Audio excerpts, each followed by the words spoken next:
అనారోగ్యం, ఉద్యోగం, వ్యాపారం అప్పులతో బాధపడుతున్నారా? వెంటనే జేకేఆర్ గురువు గారికి కాల్ చేసి ఈ వెబినార్ లో జాయిన్ అవ్వండి. నమస్తే రమ్గారు. నమస్తే జయ. రమ్గారు, మనము అరేబియన్ నైట్స్ నుంచి చిట్టి చిట్టి కథలు చెప్తూ ఉంటారు మీరు. అవి చెప్పుకుందామా?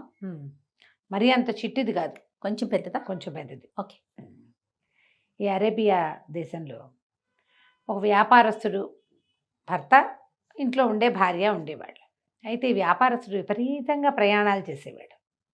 ఈ క్యాంపులకు వెళ్ళేవాళ్ళు, వ్యాపారాల మీద ఇట్లా బయట బోళ్ళల్లోకి వెళ్ళేవాళ్ళు నెలల తరబడి వచ్చేవాళ్ళు కాదు. 3 నెలలకు ఒకసారి రావటం, ఓ 10 రోజులో 15 రోజుల్లో ఉంటాం. అక్కడి నుంచి తెచ్చిన సరికంతా ఇక్కడ అంగళ్ళల్లో దిబ్బరించి సగానికి పైగా ఖర్చు అమ్మేశారనుకో, డబ్బులు వచ్చేస్తాయి. మళ్ళీ అక్కడి నుంచి కొనుబళ్ళు మొదలు పెట్టేవాళ్ళు. నెల తిరిగేసరికి మళ్ళీ ప్రయాణం. చాలా ఇళ్లల్లో ఆడవాళ్ళు పిల్లలే జనానే ఉండేది, మగవాళ్ళు వెళ్ళిపోయేవాళ్ళు ప్రయాణాలకి. అయితే కొంచెం పెద్ద పెద్ద కుటుంబాలు అనుకో, అత్త మామ ఆడబిడ్డ భార్య తోడుకోడలు ఏవో జనాలు ఉండేవాళ్ళు. ఈ కొన్ని కుటుంబాల్లో ఎవరు లేకపోతే పెళ్లి చేసుకున్నాడు, భార్య ఇంటూ ఉండి దీన్ని వెళ్ళేవాడు. ఈవిడ కొంచెం సౌందర్యవతి.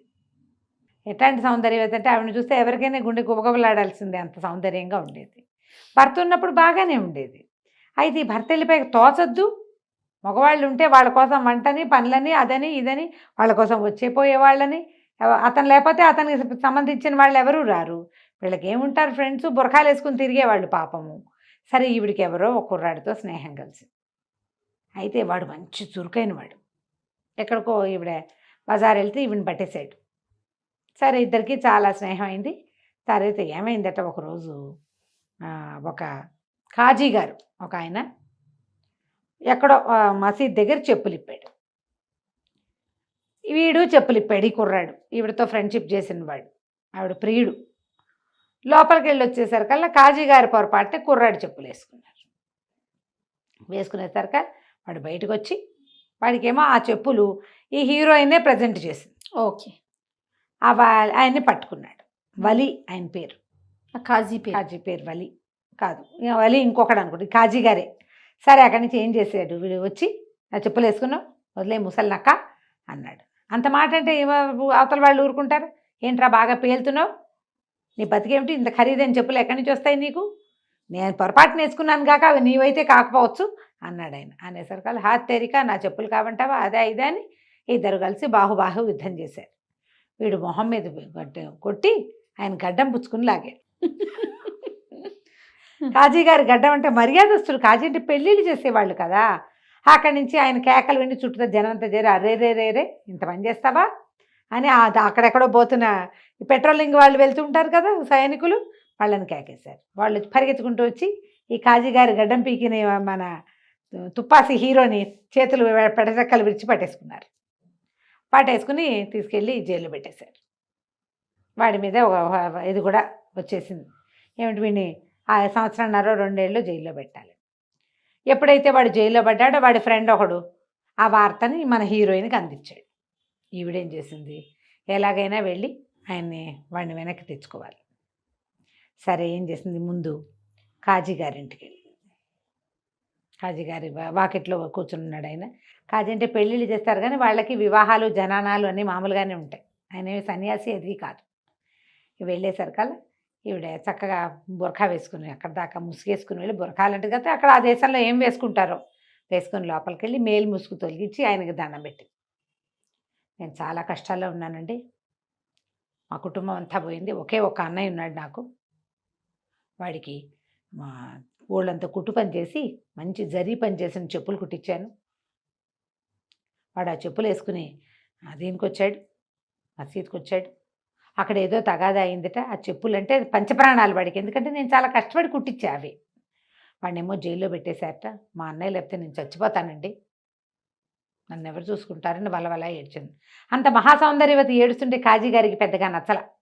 కాకపోతే వీళ్ళేమో మేము బీదవాళ్ళం అని చెప్తోంది, చాలా కష్టపడి ఓ జత చెప్పులు కుట్టించానంటోంది. ఆవిడని డబ్బు అడగలేడు ఆయన.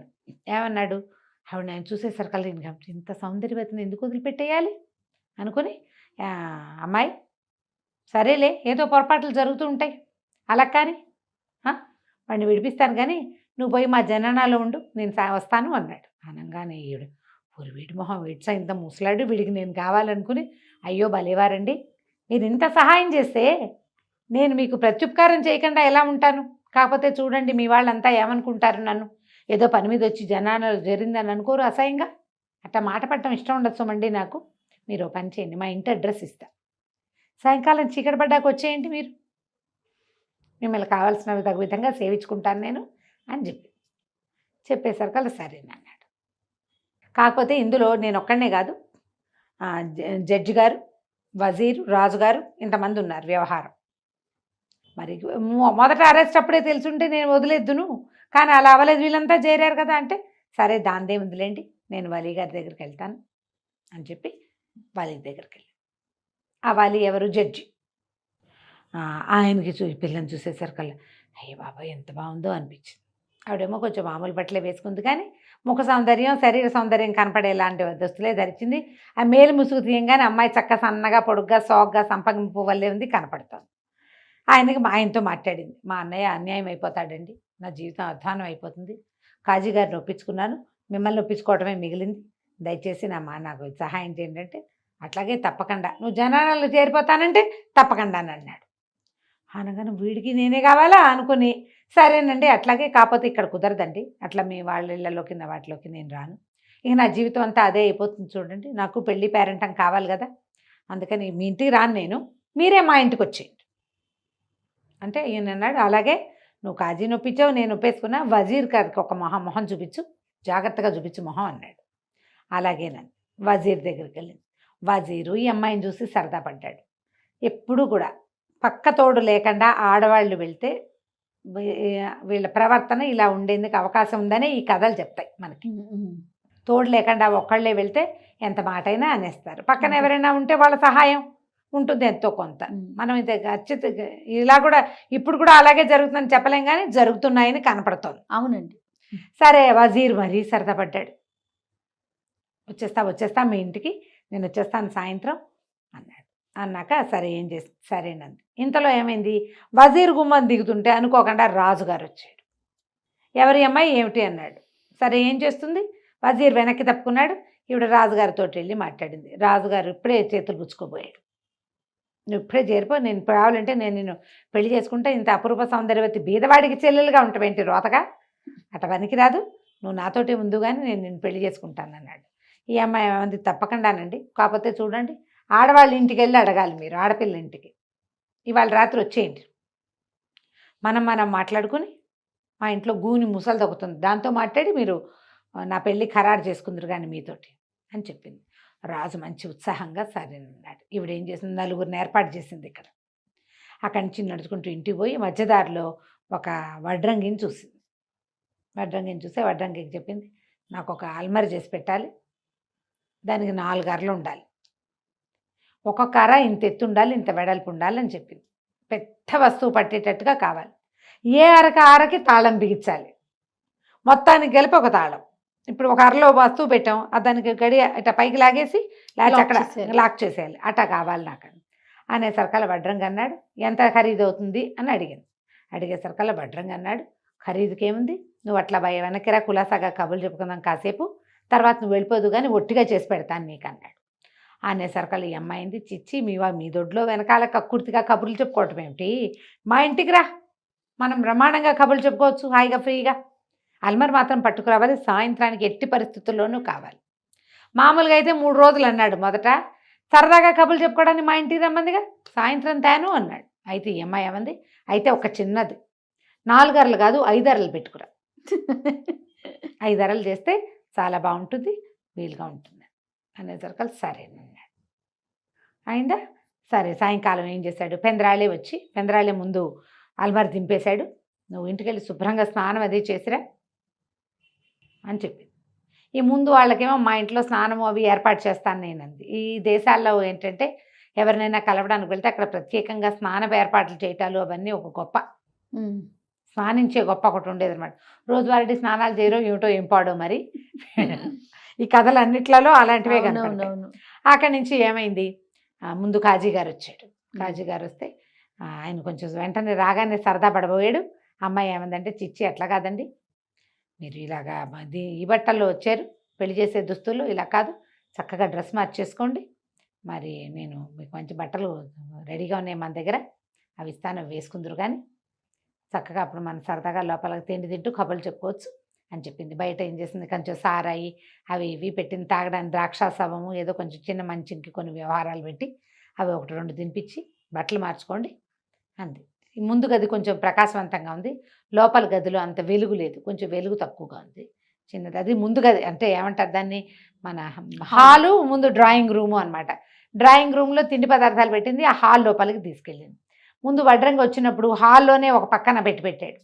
ఈ అమ్మాయి ఏం చేసింది, అక్కడికి వెళ్ళాక మరి మీరు బట్టలు విప్పేసేయండి అని ఆ పైన చొక్కా అంగరఖ ఉడదించి ఇతనికి ఒక దుస్తులు కూడా సెలెక్ట్ చేసి పెట్టుకుంది.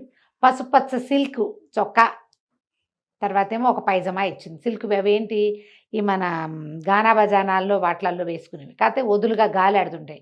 ఆయన బట్టలు వేసుకుంటే ఇవేం బట్టలు ఇట్టా ఉన్నాయి అన్నాడు. హాయిగా ఉంటుందంటే గాలి ఆడుతుందని బట్టలు వేసుకుని ఈ అమ్మాయి చేయిపుచ్చుకునే లోపల తలుపు మోగేసరికల్లా వణికిపోయింది అమ్మాయి. అయ్యో బాబోయ్, మా ఆయన వచ్చేసాడేమోనండి. దీనికి కోపం వచ్చింది ఆది గారికి. ఇంకెవరినైనా రమ్మన్నావా నువ్వు అన్నాడు.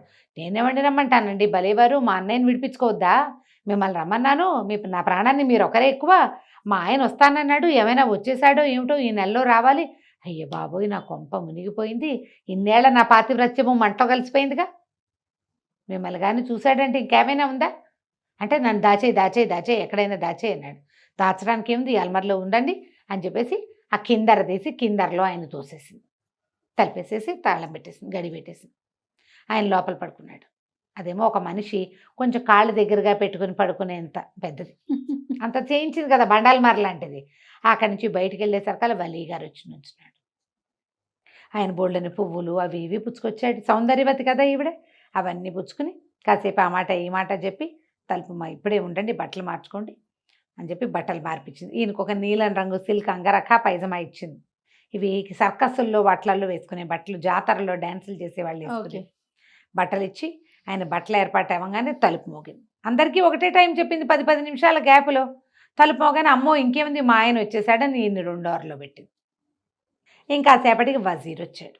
ఆయన రావడం మంచి పటాటోపంగా వచ్చాడు. కాకపోతే ఏంటంటే ఆయన రావడం పటాటోపంగా వచ్చాడు కానీ ఎవరికి తెలియకుండా వచ్చారు. అందరికీ తెలిసిపోతే ఇట్లా ఎవరింట్లోనో ఎవరో అమ్మాయితో కలవడానికి వెళ్తా అంటే పరువు తక్కువ కాదు, అవన్నీ దొంగతనంగా జరిగే పనులు కదా. అక్కడి నుంచి ఆయన్ని 3వ అవర్లోకి ఎక్కించింది. 4వ అవర్లోకి రాజుగారు ఎక్కిపోయాడు. రాజుగారు మంచి భారీకాయుడు, అందులో పట్టల ఆయన్ని బలవంతంగా తోసింది అమ్మాయి. 5వ వాడు వడ్రంగి వచ్చాడు. వడ్రంగి రాగానే మంచి ఉత్సాహంగా ఉన్నాడు. పొద్దున కొలతలు అవి సరిగ్గా చూడలేదు, ఇప్పుడు చూస్తానని కావలించుకుపోయాడు. ఆవిడంది, సరే దాందేముంది, ఇక మనం చేయబోయే పని అదే, కానీ నువ్వు పయ్యర్ ఏంటి ఇంత చిన్నది చేసావు అంటే, ఏం కాదు 3-5 సమానంగా చేశానన్నాడు. కాదు నేను కింద 4 అద్భుతమైన వస్తువులన్నిటినీ పెట్టేసుకున్నా, దానికి తాళాలు కూడా పెట్టా, పయ్యర్ మాత్రం ఇరుగ్గా ఉంది. ఈయన అన్నాడు, దీపం బట్టరా స్టూల్ బట్టరా ఎక్కి చూద్దాం ఎంత ఇరుగ్గా ఉందో చూస్తానన్నాడు. అనేసరికల్లా స్టూల్ వేసింది. ఇవిడ ఇట్లా దీపం చూపిస్తే వాడు పయ్యర్లోకి ఎక్కి బాగుందిగా అనే లోపల తలిపేసేసింది, గడి పెట్టేసింది. 5గురిని ఇరికించేసింది. 5 అందులో కూర్చుని ఉండగానే ఈ అమ్మాయి బాయ్ ఫ్రెండ్ ఉన్నాడు. ఈ లోపల ముందు ఏం చేసిందంటే, ఆ వలీ గారు జడ్జి కదా, ఆయనతో మీరు మా అన్నయ్యని విడిచడానికి ఫర్మానా రాయలేదు, ముందు ఫర్మానా రాశాకే మీతో సరసమని. ఆయన ఫర్మానా రాశాక చుట్టు పక్కన పెట్టుకుంది. వీళ్ళు 5గురిని ఇందులో బంధించి ఆ కాగితం పుచ్చుకుని జైలు దగ్గరికి వెళ్ళి. చీకటి పడింది కానీ 8 గంటలు 8:30 అయిపోయింది కానీ రాత్రిపూటైనా ఆర్డర్ వస్తే వదిలేస్తారు కదా, ఆ కుర్రాడిని వదిలేశారు. వదిలేయంగానే ఆ కుర్రాడు ఈ అమ్మాయి చెట్టాపట్టాలు వేసుకుని ఇంటికి వచ్చేసి చకచక ఖరీదైన వస్తువులన్నీ చిన్న చిన్న బాక్సుల్లో సర్దుకుని బయట ఒక 2 కంచకార గాడిదల్లో మీదకి సామాన్లన్నీ ఎక్కించుకుని ఇల్లు తాళం పెట్టి వెళ్ళిపోయారు. తాళం పెట్టి వెళ్ళిపోయేసరికల్లా ఏమైంది, అటు ఇటుగా ఈ పిల్ల వెళ్ళింది, తెల్లవారలేదు. ఒక 5-10 నిమిషాల్లో తెల్లవారుతుంది అనగా ఆ అమ్మాయి భర్త వచ్చాడు. ఇల్లు తాళం వేసింది, ఏం చేయాలో తెలియలే. చుట్టుపక్కల వాళ్ళని వెళ్ళి అడిగాడు, నిన్నుంది రాత్రి ఉందని చెప్తున్నారు అందరూ. ఇంతలో ఏమైంది, ఈ లోపల వాళ్ళు అప్పుడు అందులోకి దూరే రాత్రి 8:30కి దూరితే కాసేపు చూడగా నిద్ర రాదు. తెల్లారిపోయేసరికల్లా మెలకు వచ్చింది. రక్షించండి అని కేకలు పెట్టడం మొదలుపెట్టారు. కేకలు పెట్టేసరికల్లా 5 అరుస్తుంటే కకాబికాగా వినపడుతుందా. తర్వాత ఒక్కడికి తెలిసింది, ఇదేంటి గొంతు ఎవరితో విన్నట్టుంది అని. అక్కడ ఉన్నది ఎవరైనా కాజీని వలీని వజీర్ని పోల్చుకున్నారు. వీళ్ళు 3 అనుకున్నారు, నయం రాజుగారు కానీ వచ్చారు కదండి, మీ బొందా నేను ఇక్కడే ఉన్నాను. రాజుగారు ఉన్నాడు. అసలు ఇంత అల్మర్ ఎవడు చేశాడు రా, ఇంత పెట్టి ఎవడు చేశాడు రా, వాడిని ఊరేద్దాం మనం అంటే ప్రభు క్షమించండి నేనే చేశాను అన్నాడు వడ్రంగి. పైనుంచి 5గురిని ఎక్కిచ్చేశారు. అక్కడి నుంచి ఏమైంది, అతను వచ్చి బయట నుంచున్నాడా, తాళం లేదని బాకెట్లో తచ్చెట్లాడుతున్నాడు. లోపల నుంచి ఈ తలుపులు కొడుతున్న దబా దబా మోతలు వచ్చేసరికి చుట్టుపక్కల జనం అంతా చేరారు. మూసున్న ఇంట్లో నుంచి అల్మర్ మోగుతున్న చెక్క మోగుతున్న శబ్దాలు వస్తే దయ్యాలు వచ్చాయి అనుకున్నారు. సరే బయట తాళం పగలగొట్టారు. లోపల చూస్తే అల్మర్లో నుంచి మోతలు వస్తున్నాయి. గట్టిగా కేకలు పెట్టారు అందరూ. అయ్యే బాబోయ్ దయ్యాలు చేరినాయి, ఖాళీగా ఉన్న ఇంట్లో ఆ పిల్ల ఏ పుట్టింటికి వెళ్ళిందో ఏం వెళ్ళిందో వీటన్నిటిని తగలబెట్టేసేద్దాం, అల్మరు నూనె పోసి అంటించేద్దామని నూనె పోసి అంటిద్దాం అనుకున్నారు. అక్కడి నుంచి వీళ్ళు కేకలు పెట్టారు, చంపద్దు చంపద్దు, కాల్చదు, తాళాలు తీయండి, ఇవి తాళాలు ఉన్నాయి, తాళాలు పగలగొట్టండి అని కేకలు పెట్టేసరికి సరే ఏం చేశారు, తాళాలు ఒక్కో తాళం పగలగొడితే ఒక్కో పెద్ద మనిషి బయటకు వచ్చారు. చివరికి అల్మారి చేసిన వడ్రంగి కూడా వచ్చాడు. మీరు ఎట్లా వచ్చారు అంటే అందరూ తలకాయలు దించుకున్నారు.